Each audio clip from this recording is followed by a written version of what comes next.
Why do you think a lot of men have a hard time opening up about mental health? What is that all about? That's a deep question. Men having a hard time to open up. First of all, this idea of what is it to be a man? And when you grow up as a man and the pressures that society puts on us is to provide, to perform. There was a comedian one time who told a joke. He says, men might be the only species that aren't loved unconditionally. Like dogs are loved unconditionally, babies, but men are typically loved on the condition that you provide something.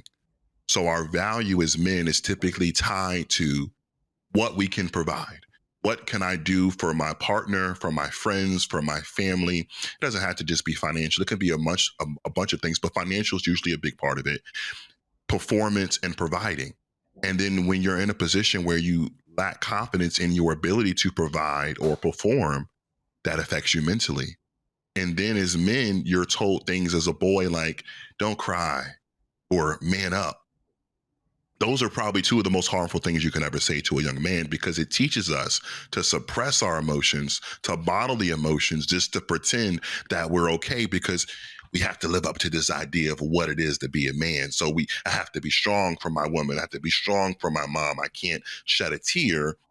And then a lot of young men don't know how to properly channel their emotions. And unfortunately, it leads a lot of men to the grave. It leads them to prison, to a life of crime, to domestic violence, all these things where we see men acting out. You can usually trace it back to something mental health related, something in their childhood where they weren't given a safe space to emotionally be vulnerable.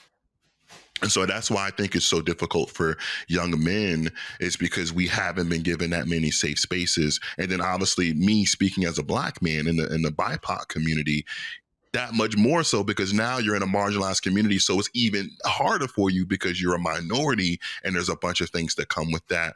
And unfortunately, we see about a 3-to-1 ratio of completed suicide for men to women.